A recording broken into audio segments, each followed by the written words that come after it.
give us a latest update here. What are we hearing from passengers? Yeah, so Akshay, look, this is certainly a really challenging time for travelers across the country.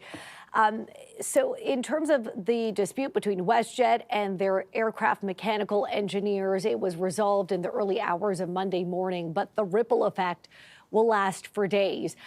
WestJet had to cancel more than 1,000 flights, more than 100,000 passengers impacted, and they say to get operations up and running. WestJet actually says it'll take a few days.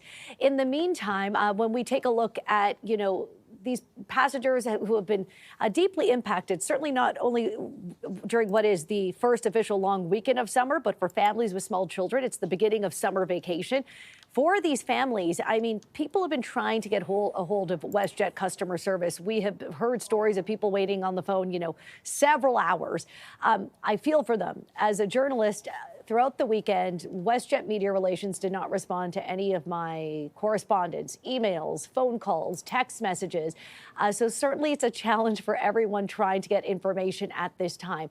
But what travelers across the country need to realize is that there are regulations. There's federal legislation in place to protect passengers. There's a federal passenger bill of rights.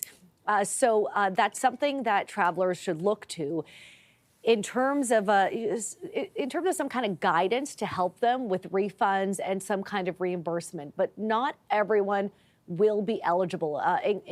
According to the guidelines, cancellations have to be outside of the airline's control, or for some of this to essentially not kick in. So let me put it this way: on June the 27th. Preemptively, WestJet canceled a number of flights. This is before these airline mechanics walked off the job, so that could be considered within their control. So if a cancellation was within their control, then they really owe passengers some reimbursement. To clarify, let me be clear, if it's outside of their control, then it gets a little bit trickier, actually. In saying that, though, for the airline mechanics, this was their first deal. This is their first collective agreement. There's some 800 of them across the country, and their job is incredibly significant.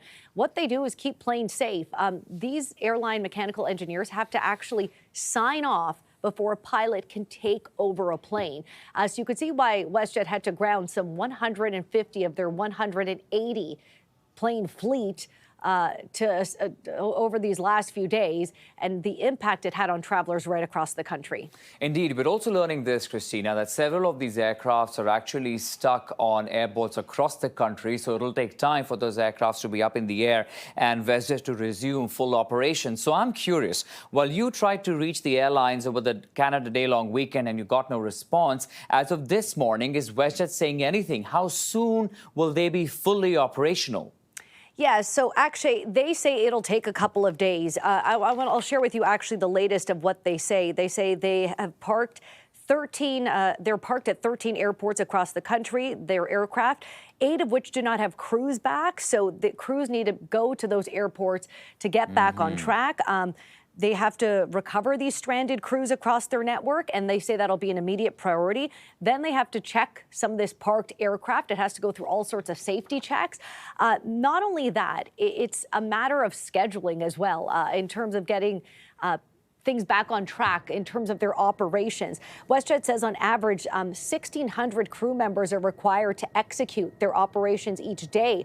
And as a result of this disruption, many operationally sensitive employees in terms of their roles, they were disrupted and took them out of a position to operate and do their job. So this has a ripple effect everywhere. You see on the screen there are more than 1,000 flights canceled since Thursday. Right. And imagine that impacts tens of thousands of people, not only some stuck and stranded, but in terms of flights to come. There's a ripple effect in terms of scheduling. So no doubt this will last days before WestJet is able to get back on track. All right, CTV's Cristina Tenaglia. I appreciate that update, Cristina. Thank you.